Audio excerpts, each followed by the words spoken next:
Hello दोस्तों, आज जो मैं आप लोगों को कहानी सुनाने जा रहा हूँ वह एक कहानी नहीं, दो कहानी है। पहली हमारे हिंदुस्तान की और दूसरी बांग्लादेश की। दोस्तों, 17 दिसंबर 2025 की दोपहर लगभग 12:30 बजे का वक्त हो रहा होगा। केरल प्रदेश के पलक्कड़ जिले में मालाबार थाना क्षेत्र के अट्टापल्लम इलाके में 31 साल का एक व्यक्ति जिसका नाम राम नारायण बघेल होता है, वो रास्ता भटक जाता है और वो उस जगह चला जाता है जहां पे कुछ महिलाएं काम कर रही होती हैं। वो महिलाएं उसे देखकर चिल्लाने लगती हैं। आसपास के जो लोग थे वो मौके पर पहुंच जाते हैं। लोग उस राम नारायण बघेल से पूछते हैं, तुम्हारा नाम क्या है? वह नाम नहीं बता पाता क्योंकि महिलाएं चिल्ला रही थी। वो समझ नहीं पा रहा था कि आखिर क्या जवाब दे। इस बीच किसी ने उससे पूछा, क्या तुम बांग्लादेशी हो? तो उसने कहा, हाँ मैं बांग्लादेशी हूँ।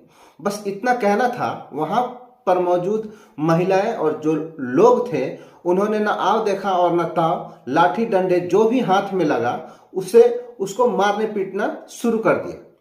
उस व्यक्ति को तब तक मारा जाता है जब तक उसका प्राण नहीं निकल जाता। वो मर जाता है। उसके बाद उसे जिला अस्पताल में ले जाया जाता है, लेकिन तब तक उसकी मौत हो चुकी थी। डॉक्टर ने पोस्टमार्टम करने के बाद पुलिस को रिपोर्ट में यह बताया कि शरीर में ऐसी कोई जगह नहीं बची जहां चोट न पहुंचाई गई हो। हालांकि उसकी जेब में एक पर्ची निकली थी। पर्ची में एक नंबर लिखा हुआ था। पुलिस अधिकारी पोस्टमार्टम रूम पहुंचते हैं और पर्ची के नंबर को डायल किया जाता है।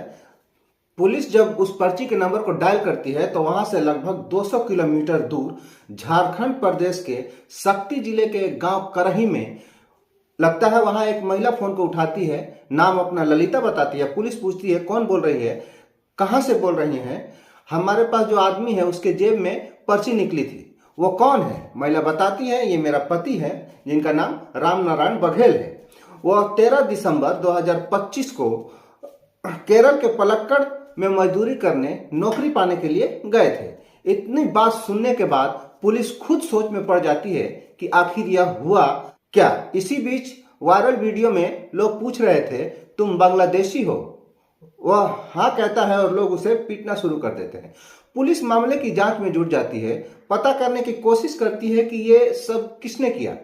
तब 5 लोगों के नाम सामने आते हैं, मुरली प्रसाद, अनु, विपिन, आनंद। उन्हें गिरफ्तार कर लिया जाता है, लेकिन यह खबर पूरे देश में जहां जहां फैलती है वहां लोग सिर्फ अफसोस करते हैं कि वह मजदूर था, बेकसूर था। उसका एक 8 साल का बच्चा था, एक 10 साल का बच्चा था, माता पिता था, कमाने वाले घर में सिर्फ इकलौता वही सदस्य था। वो मजदूरी करने के लिए निकला था, उसका क्या कसूर था? बस इतना कि वो वहां का भाषा बोल नहीं पा रहा था, क्योंकि जिस इलाके से वो गया था वहां की भाषा जो थी वो अलग थी और जिस इलाके में वो था वहां की भाषा कुछ अलग थी। इस घटना ने सभी को झकझोर कर रख दिया। लेकिन आज की कहानी जो आपको सुनाने जा रहा हूं, इस कहानी ने न केवल इस देश की बल्कि जहां जहां तक यह कहानी पहुंची उन देशों तक लोग सोचकर मजबूर हो जाते हैं कि क्या इस देश के अंदर इंसान रहते हैं या हैवान रहते हैं। आज की जो सच्ची घटना आपको सुनाने जा रहा हूं वो पड़ोसी मुल्क बांग्लादेश की है। बांग्लादेश का एक जिला मेमनसिंह का एक इलाका भालुका क्षेत्र में दुबलियापारा, और दुबलियापारा में एक फैक्ट्री है जिसका नाम है पायनियर लिमिटेड, कपड़े की फैक्ट्री है। तारीख 18 दिसंबर 2025 की शाम लगभग 5:30 बजे एक सुपरवाइजर जिसका नाम दीपू चंद दास होता है, उम्र लगभग 27 साल, जिस कंपनी में दीपू काम कर रहा था वहां के जो लोग थे उसे अजीब तरीके से घूरने लगते हैं। लोग समझ नहीं पा रहे थे कि आखिर यह ऐसा कैसे कर सकता है। वह लोगों से पूछने की कोशिश कर रहा था, इतना मुझे क्यों इस तरह से घूरा जा रहा है। तभी एक आदमी सामने से आता है और गुस्से से उसे गाली देने लगता है, बदतमीजी करने लगता है। यह बात फैक्ट्री के ऑफिसर तक पहुंच जाती है। ऑफिसर इस मामला को गंभीरता से लेते हैं। जो लोग समझ नहीं पा रहे थे, अधिकारियों को सामना करना पड़ रहा था। फैक्ट्री के कर्मचारी अधिकारी प्रबंधन से बात कर रहे थे, इस फैक्ट्री में इस व्यक्ति को रखा तो रखा कैसे? यह हमारे धर्म पर अभद्र टिप्पणी कर रहा है, सोशल मीडिया पर अनाप शनाप बोल रहा है, फिर भी फैक्ट्री में काम कर रहा है। तब वहां के जो जिम्मेदार अधिकारी थे जिसका नाम आलमगीर हुसैन होता है, वो समझाते हैं कि आप लोग परेशान मत होइए, मैं कोई रास्ता निकालता हूँ। वह दीपू के पास जाते हैं और उससे कहते हैं कि दीपू आपको इस्तीफा देना पड़ेगा, कंपनी से आपको निकाला जाएगा क्योंकि यह हमारी मजबूरी है, क्योंकि पूरी फैक्ट्री के जो लोग हैं वो तुम्हारे खिलाफ हैं। दीपू कहता है साहब मैंने कुछ नहीं कहा। वह हाथ जोड़ जोड़ रहा था, गिड़गिड़ा रहा था, लेकिन ना अधिकारी पर असर पड़ रहा था और ना ही फैक्ट्री के लोगों पर। देखते ही देखते बड़ी संख्या में लोग काम छोड़ देते हैं, हुजूम सा लगना शुरू हो जाता है। 5 बजे कहानी शुरू होती है और फिर रात के 8 बज जाते हैं। रात 8 बजते ही किसी ने कल्पना नहीं की थी कि फैक्ट्री के बाहर लाखों की संख्या में लोग इकट्ठे हो जाएंगे। मैसेज पूरे शहर में आग की तरह फैल जाती है। एक व्यक्ति दीपू चंद दास, जिसकी उम्र 27 साल है, कपड़ा फैक्ट्री में सुपरवाइजर है, उसने पैगंबर पर अभद्र टिप्पणी कर दी है। सड़कों पर जो ढाका मार्ग हाईवे है उस पर लाखों लोगों का हुजूम जमा हो जाता है, गाड़ियां जाम हो जाती है। लगभग 10 किलोमीटर लंबा जाम लग जाता है। वहां पे मौजूद जो भीड़ थी वो भीड़ धक्का मार कर गेट को तोड़ देती है। वहां पर मौजूद जो सिक्योरिटी गार्ड थे वो लोगों को रोकने की कोशिश करते हैं, लेकिन भीड़ इतनी ज्यादा थी कि रुकने के नाम ही नहीं ले रही थी। पुलिस को फोन किया जाता है, आप जल्दी आइए, बड़ी संख्या में लोग इकट्ठे हो रहे हैं, दीपू को नुकसान पहुंचाया जा सकता है। लेकिन ट्रैफिक जाम की वजह से पुलिस समय पर पहुंच नहीं पाती। दीपू के केबिन से दीपू जो था वो अपने केबिन में बैठा था, जिंदगी के लिए दुहाई मांग रहा था, रहम की भीख मांग रहा था, लेकिन उसकी आवाज किसी के कानों तक नहीं पहुंच रही थी। लोगों में इतना गुस्सा था कि केबिन में घुसते ही उसे खींचकर बाहर ले जाते हैं। बाहर ले जाकर जितना मन करता है उसको पीटते हैं, घसीटते हैं, पेड़ में बांध दिया जाता है। उसे बांधने के बाद उसके शरीर पर केरोसिन छिड़क दिया जाता है। केरोसिन छिड़कने के वक्त लोग अपनी आंखों से ये सारे मंजर को देख रहे थे। कुछ लोग तो तालियां भी बजा रहे थे, कुछ खुशी मना रहे थे और वीडियो बना रहे थे, तमाशा देख रहे थे। ना ऊपर वाले से कोई डर था और ना ही देश के कानून का कोई खौफ। हद तो तब हो जाती है जब शरीर में आग लगा देते हैं और उस दीपू चंद दास को जलने दिया जाता है। वहां पर दीपू जल रहा था और लोग वीडियो बना रहे थे, मस्ती कर रहे थे जैसे कोई खुशी का दिन। दीपू कुछ ही देर में दम तोड़ देता है। पुलिस पहुंचने की कोशिश करती है, लेकिन तब तक काफी मात्रा में दीपू था वो जल चुका था। पुलिस आकर भीड़ को शांत करती है, लेकिन फायदा क्या? शरीर को वहां से निकाला जाता है। जली हुई बुरी हालत में उस शरीर को निकाला जाता है और पास्टमार्टम के लिए भेजा जाता है।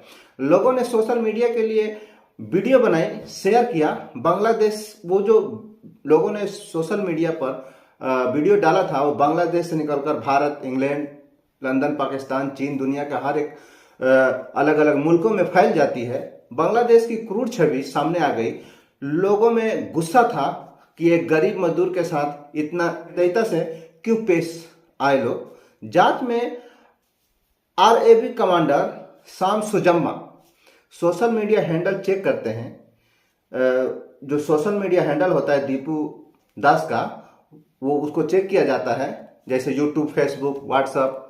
दीपू ने कोई बात अपलोड नहीं की थी। मोहम्मद फरहाद हुसैन खान कहते हैं अगर फैक्ट्री वालों ने समय पर सूचना दी होती तो इतना बड़ा हादसा नहीं हो पाता, क्योंकि ये जो कहानी थी वो 5 बजे से शुरू हुई थी और 8 बजे तक पुलिस वालों को किसी तरह का कोई खबर नहीं दिया गया था। इसमें फैक्ट्री वालों का भी और फैक्ट्री के जो कर्मचारी हैं उनका भी इसमें कोई ना कोई चाल जरूर है। भारत और दुनिया के दबाव में पुलिस जो थी वहां की सक्रिय होती है और गिरफ्तारियां की जाती है, जिसमें मोहम्मद तारिक हुसैन, मानिक मियां, इरशाद अली, निजामुद्दीन, आलमगीर हुसैन, मिराज और दूसरे और भी कई लोगों को गिरफ्तार किया जाता है।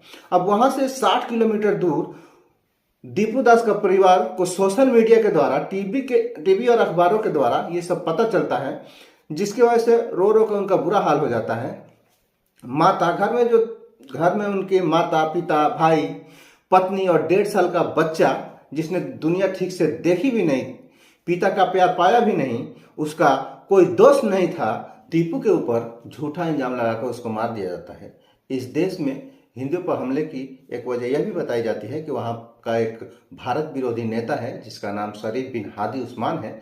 भारत के खिलाफ उल्टा सीधा बयान देता है, जहां उगलता रहता है, और प्रधानमंत्री शेख हसीना के विरोध में भी वो कुछ ना कुछ बोलता रहता है। 12 दिसंबर 2025 को चुनाव प्रचार के दौरान 2 बाइक सवार आते हैं और उसको गोली मार देते हैं। गोली मारने के बाद वो गंभीर रूप से घायल हो जाता है।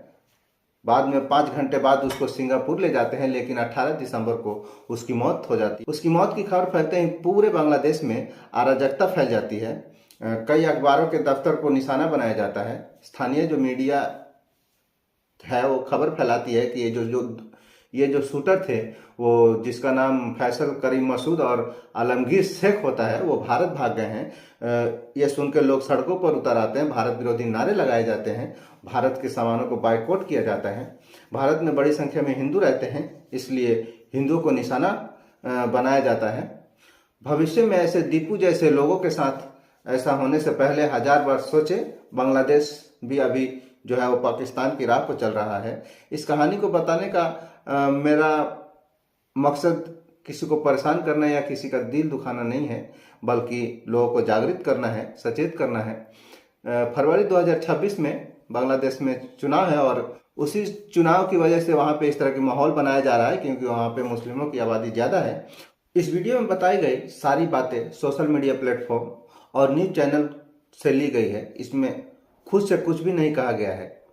आप सभी कमेंट में अपनी राय जरूर दें, कौन गलत है और कौन सही है।